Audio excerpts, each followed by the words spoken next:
Bine ai venit la citirea de dragoste pentru luna mai. Această citire este pentru tine dacă ai soarele, luna sau ascendentul în zodia balanță.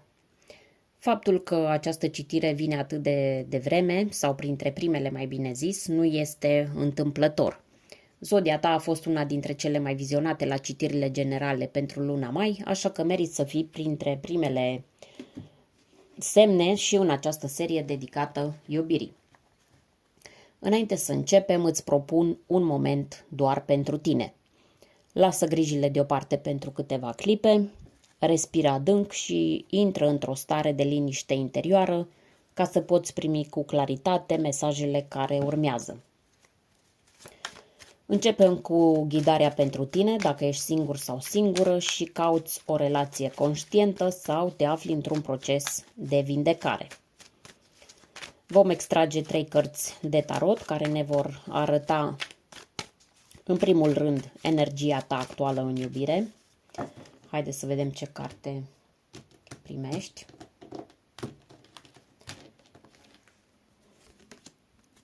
Împăratul. Blocajul sau lecția pe care trebuie să o înțelegi în această perioadă este reprezentată de temperanța. Și vedem ce tip de conexiune poate apărea în viața ta. Acum vom cere și un mesaj oracol din partea ghizilor spirituali prin intermediul cărților Iubire adevărată. Vom extrage cartea acum ca să o avem în câmpul energetic, dar o vom interpreta la final pentru că se leagă profund de mesajele din tarot. Dacă simți că această citire ți se potrivește, urmărește până la capăt, pentru că uneori înțelegerea vine exact în ultima carte. Haideți să vedem. Avem aici, să vedem dacă și se focalizează perfect. Avem aici, cum să traduc, valoare personală, demnitate, sentimentul că meriți sau, în limbaj spiritual, convingerea profundă că ești demn sau demnă în cazul de față de iubire și de împlinire. Haideți să începem cu cărțile de tarot. Doar privind aceste 3 energii, e clar că luna mai poate fi un moment de stabilizare interioară, de echilibru și posibil de apariție a unei conexiuni cu o persoană matură emoțional sau chiar cu trăsături puternice de lider. Energiile sunt profunde, iar mesajele par să vorbească despre asumare, încredere și vindecare. Hai să le luăm pe rând și să vedem ce înseamnă fiecare pentru tine. Începem cu prima carte, Împăratul, care ne arată energia ta actuală în iubire. Această carte arată că te afli într-un moment în care începi să-ți recapeți controlul asupra propriei tale vieți emoționale. Poate că în trecut ai oferit prea mult, ai sperat, ai așteptat, dar acum îți dorești stabilitate, seriozitate și o direcție clară. Nu mai ești dispus sau dispusă să lași lucrurile să meargă așa la voia întâmplării. Împăratul este simbolul autorității interioare, al unei persoane care a trecut prin destule încercări și acum știe exact ce vrea.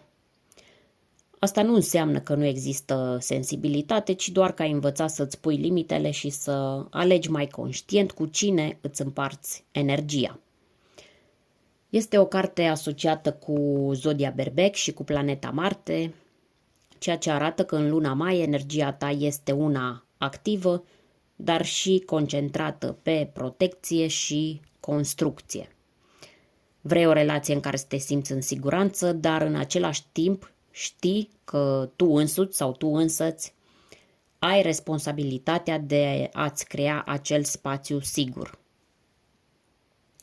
Această carte mai poate arăta și o ușoară închidere emoțională temporară. O nevoie de a-ți așeza lucrurile pe interior înainte de a permite cuiva nou să se apropie. Dacă ai fost rănit sau rănită, împăratul vine să-ți spună că ai învățat lecția și că e timpul să-ți așezi valorile și dorințele pe masă, fără rușine sau teamă. Această energie este una care atrage persoane puternice, mature, dar și provocări care îți testează hotărârea. Întrebarea importantă aici este dacă ești gata să alegi cu adevărat ceea ce meriți, nu să mergi pe deviza primul venit, primul servit. Sper că nu m-am exprimat urât aici și că m-ai înțeles.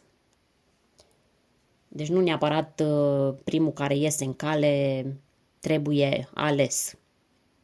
Din contră, ceea ce alegi să fie ceea ce îți dorești tu cu adevărat și meriți o persoană matură din punct de vedere emoțional. Hai să continuăm cu blocajul sau lecția pe care trebuie să o înțelegi în această perioadă. Aici avem temperanța, o carte cheie atunci când vorbim despre vindecare, răbdare și echilibru între extreme. În poziția a doua, ea ne arată că lecția principală pentru tine în plan amoros este să înveți să creezi spațiu între dorință și acțiune.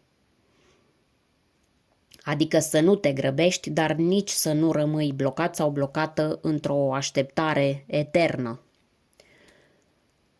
Această carte poate semnala că una dintre provocările tale este să-ți armonizezi lumea interioară cu cea exterioară.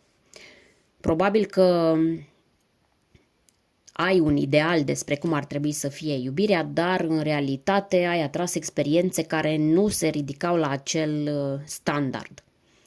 Asta creează un conflict între vis și realitate și temperanța vine să te ajute să le îmbini.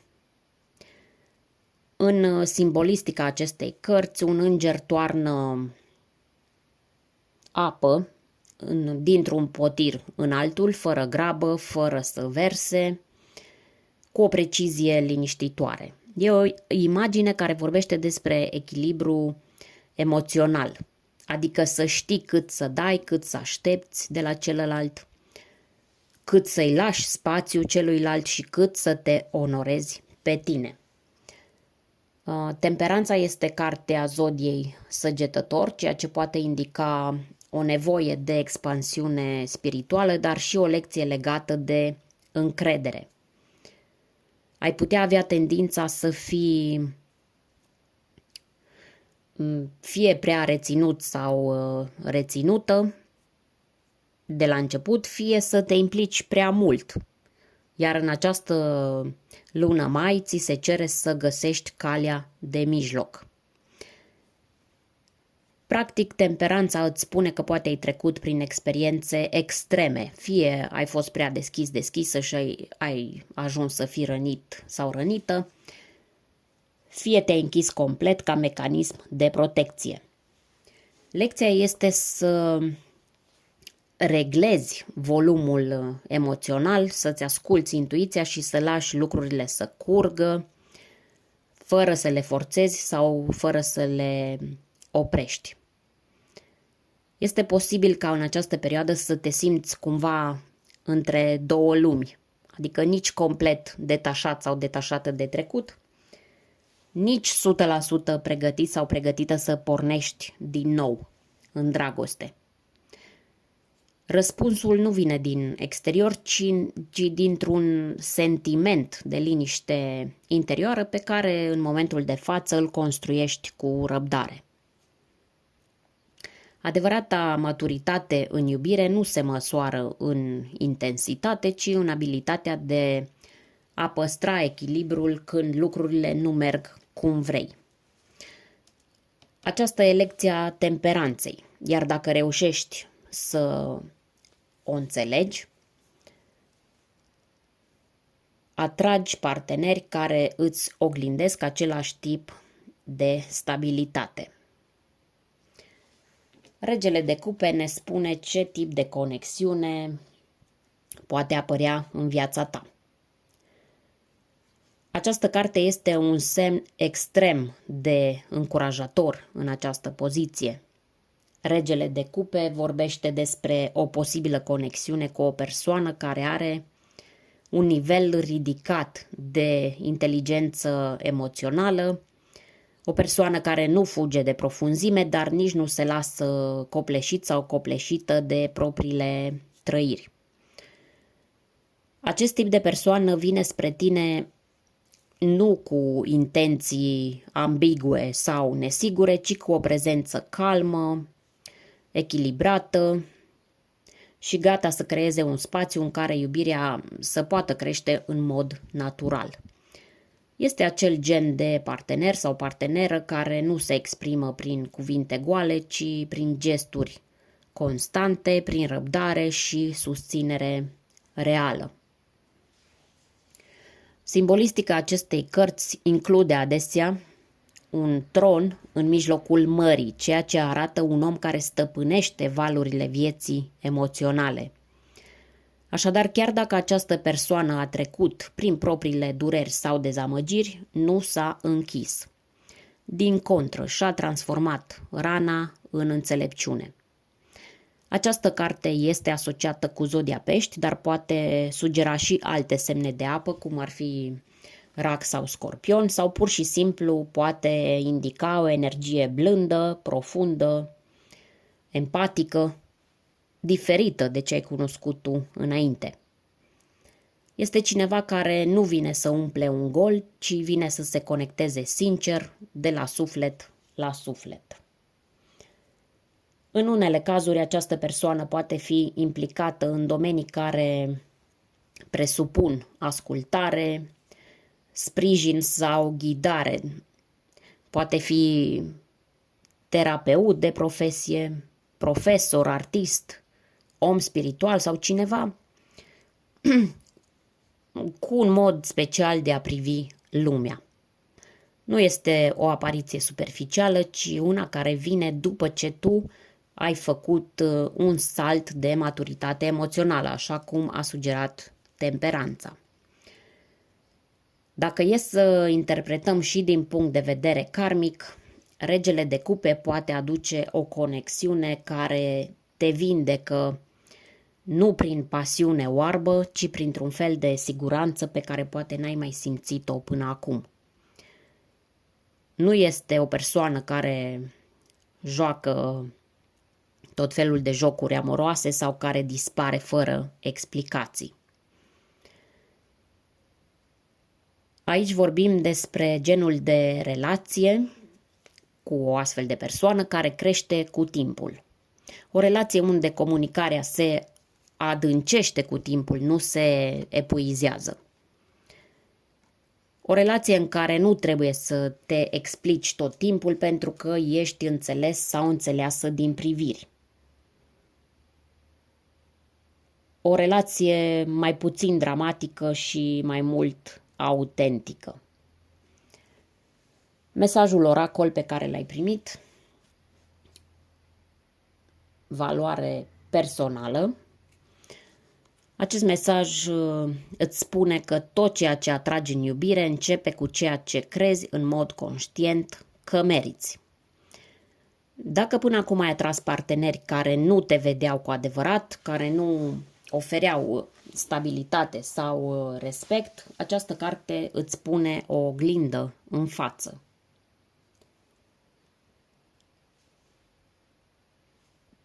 Te face să te întrebi unde ai uitat cine ești. Unde, în ce moment ai tăcut când ar fi trebuit să alegi pentru tine, nu pentru partener sau parteneră. Să ai stimă de sine nu înseamnă să te convingi că ești bun sau bună, ci să te întorci la esența ta, la acea parte din tine care știe că meriți o iubire sinceră, matură, stabilă, fără compromisuri dureroase. Legat de cărțile noastre de tarot, împăratul ți-a spus că ești gata să preiei controlul asupra vieții tale emoționale. Temperanța te învață să nu grăbești iubirea, dar nici să nu o amâni la nesfârșit, așteptând perfecțiunea.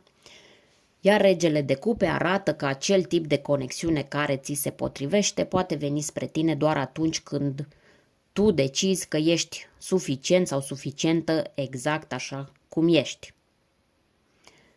Această carte îți mai transmite și că nu e nevoie să fii mai mult pentru a fi iubit sau iubită. Nu trebuie să dovedești nimic, nu trebuie să te adaptezi și nu trebuie să impresionezi. E de ajuns să-ți păstrezi inima deschisă și să ai încredere că ceea ce oferi are deja valoare. Tu deja ești valoros sau valoroasă. Când îți recunoști propria ta valoare, începi automat să alegi altfel, să setezi limite sănătoase și să atragi oameni care nu se tem de autenticitate. Așadar, este momentul tău. Alege să nu mai accepti jumătăți de măsură. Alege să fii văzut, auzit și iubit. Văzută, auzită și iubită. Pentru cine ești tu în întregime. Dragă balanță, aceasta a fost ghidarea pentru tine dacă ești singur sau singură în această perioadă. Luna mai îți aduce ocazia să te reconectezi cu propria valoare și să înțelegi că iubirea adevărată nu vine atunci când te schimbi pentru ceilalți, ci atunci când alegi să fii tu, cu demnitate, răbdare și încredere. Când îți știi valoarea, atragi ceea ce se aliniază cu ea. Sper cu toată inima să-ți fie de folos această citire. Haide să trecem la mesajul pentru tine dacă ești într-o relație. Am curățat de energia după prima parte, iar acum vom extrage 3 cărți care ne vor arăta ce aduce luna mai în dinamica relației tale. Ia te uită, Marea Preoteasă. Ne interesează ce provocări sau dezechilibre pot apărea între tine și partener sau parteneră. Regina de monede. Și vedem în ce direcție se îndreaptă această relație în viitorul apropiat. Aici avem 9 de spade pe care îl clarificăm.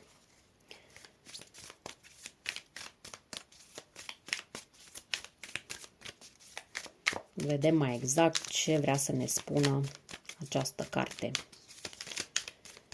Despre ce griji și nopți nedormite vorbim aici. Am rămas cu astea două, în mână 4 și 5 de monede. Acum haide să cerem din partea ghizilor spirituali și un mesaj, oracol, din pachetul de cărți Iubire adevărată, pentru a primi o ghidare profundă și relevantă pentru sufletul tău.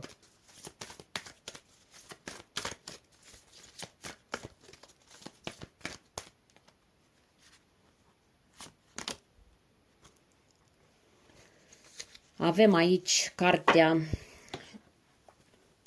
cu un nume complicat, Chivalry pe engleză. Haideți să-l traducem pe limba noastră românească.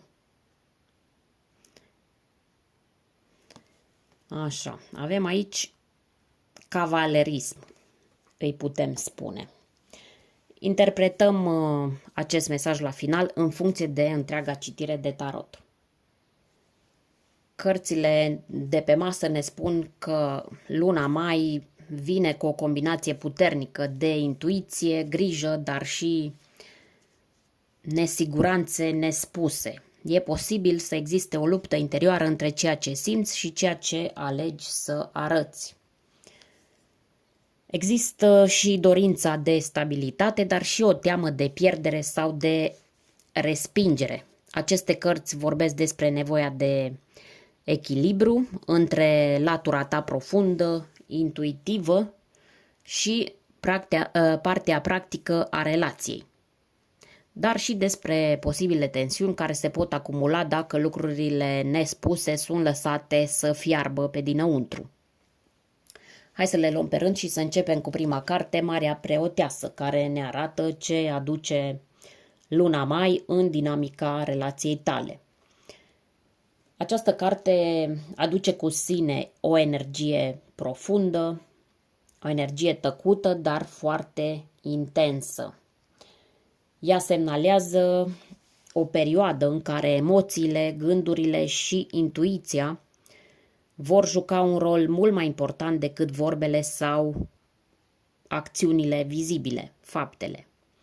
În luna mai s-ar putea să simți mai multe decât spui, să intuiești lucruri dincolo de suprafață, atât la tine cât și la partener sau parteneră. Este o lună în care te poți simți mai retras sau retrasă, cu o mai mare atenție la detalii subtile, dar și cu o mai mare sensibilitate când vine vorba de energiile din jur. Poate apărea o nevoie de spațiu personal, de tăcere conștientă, în care să-ți asculți vocea interioară și să ieși puțin din rutina relației. Dacă în relația voastră au existat lucruri nespuse, emoții neexprimate sau dorințe neexplorate, luna mai poate scoate aceste lucruri la suprafață. Nu prin conflict, prin ceartă, ci prin revelații tăcute, prin momente în care simți că știi fără să ți se spună. Marea Preoteasă este conectată cu luna, cu misterul, cu subconștientul și îți poate indica o legătură spirituală între tine și partener. Însă tot ea te avertizează să nu ignori ceea ce simți în adâncul tău. Nu ignora doar pentru a păstra aparențele liniștite. Există și un aspect dual aici.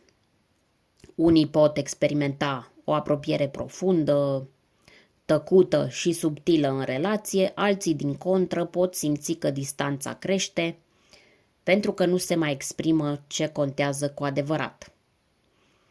Întrebarea cheie pe care o aduce această carte este: ce anume ți-e teamă să spui? Sau ce simți că celălalt nu îți spune? Această lună te invită să-ți asculți intuiția înainte de a trage concluzii.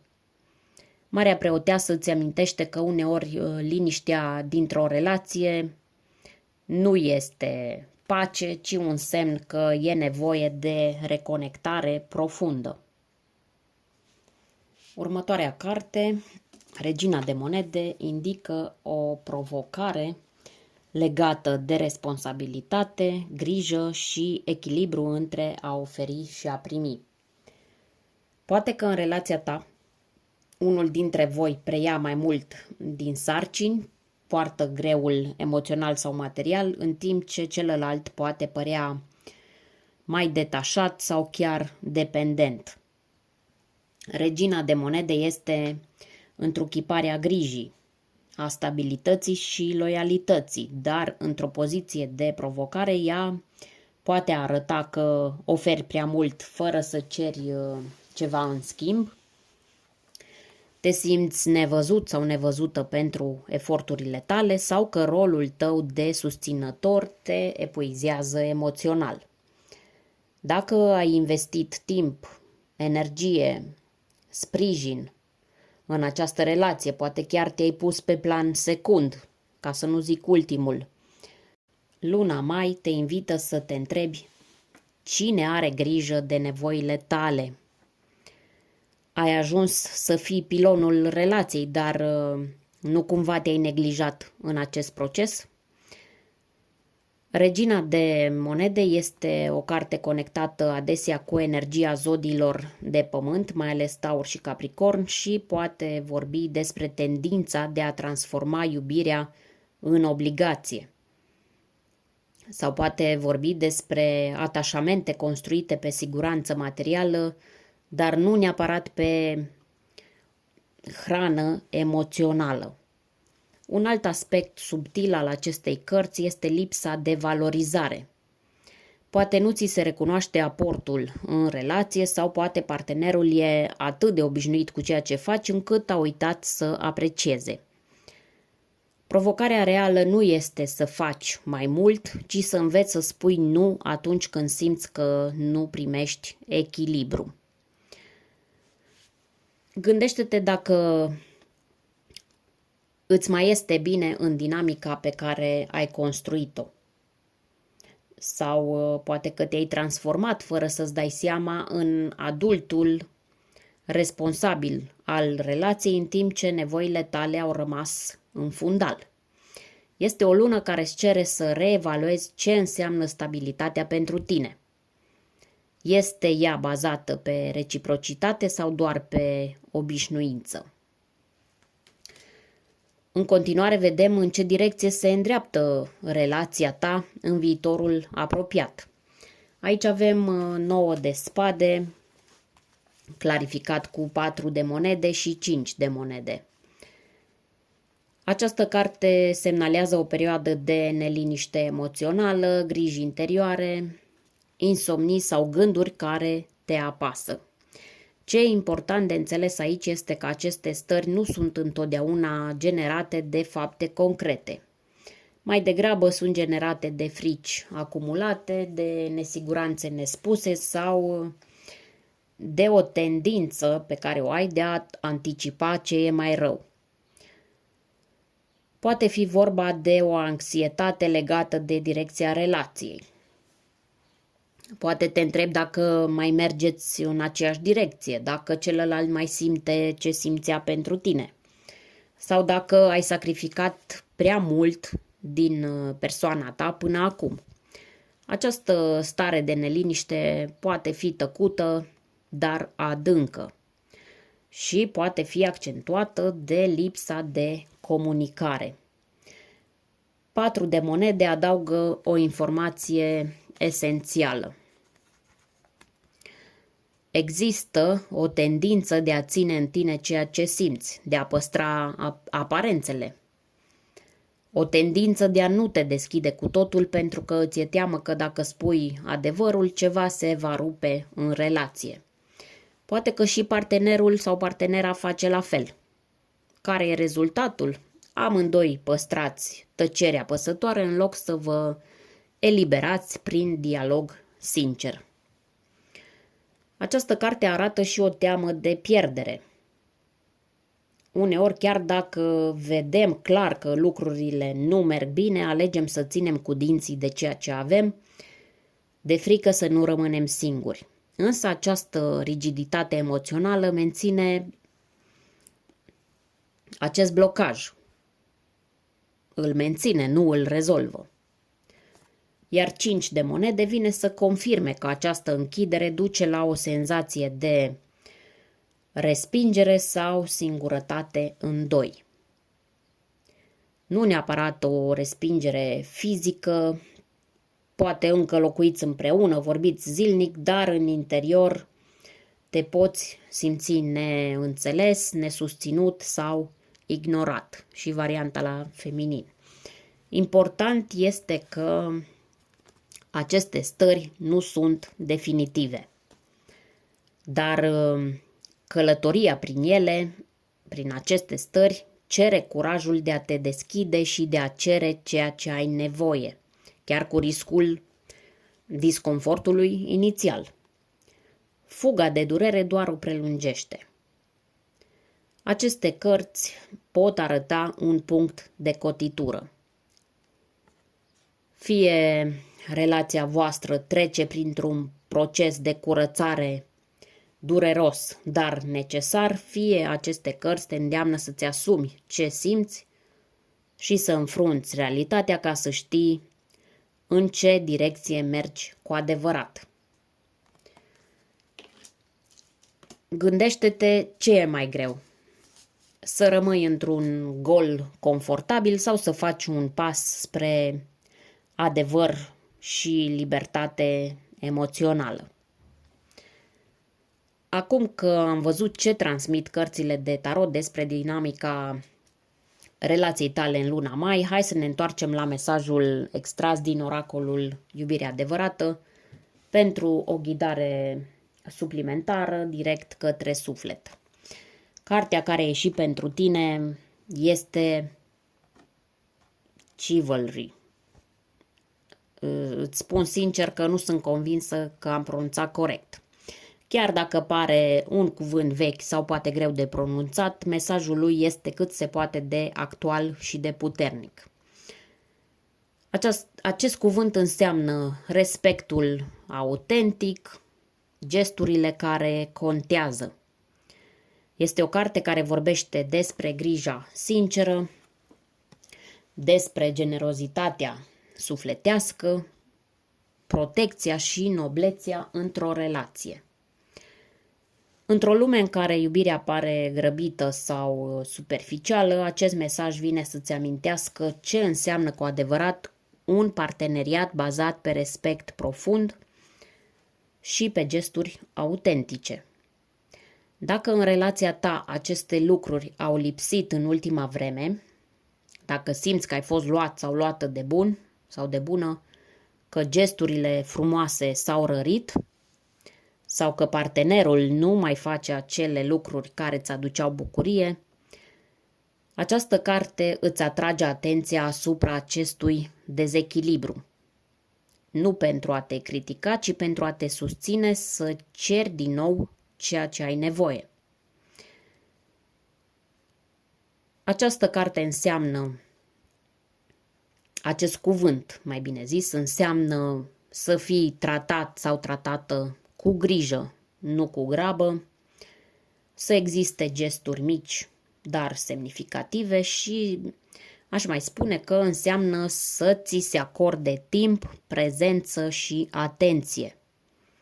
Dacă partenerul tău sau partenera ta are acest potențial, această carte te încurajează să nu renunți, ci să deschizi ușa unui nou tip de dialog în care să exprimi clar, frumos, ce contează pentru tine. Dacă însă aceste lucruri lipsesc total și simți că lupți singur sau singură, poate fi un moment în care să te întrebi cât de mult mai aștepți să primești ceea ce ar trebui să vină firesc. În contextul întregii citiri, această carte vine și ca o invitație să nu te mulțumești cu mai puțin decât o iubire în care ești onorat sau onorată, nu tolerat sau tolerată. Adevărata iubire se construiește din gesturi sincere, nu din obligație. Iar luna mai îți oferă ocazia să readuci în relația ta acel tip de apropiere care pornește din inimă și nu din rutină. Dragă balanță, aceasta a fost citirea ta de dragoste pentru luna mai. Fie că ești în căutarea unei iubiri sincere sau construiești deja ceva alături de cineva, luna aceasta te susține să alegi cu inima, dar și cu înțelepciune. Nu uita că grija, respectul și autenticitatea sunt mai valoroase decât orice cuvânt frumos, rostit fără acoperire, fără sentiment. Iar acolo unde simți clar un dezechilibru, ai tot dreptul să ceri mai mult, pentru că meriți o iubire care te onorează, nu care te consumă. Îți doresc ca luna mai să aducă lumină în gânduri, stabilitate în relații și oameni care să-ți răspundă cu aceeași profunzime cu care simți tu. Dacă ai rezonat cu mesajele din această citire, apasă butonul de like, ca un semn simplu că ai trecut pe aici, dar un semn care pentru mine înseamnă foarte mult. Te aștept cu drag și la celelalte citiri de pe canal. Să ai o lună cu iubire așezată și alegeri din inimă. Pe curând!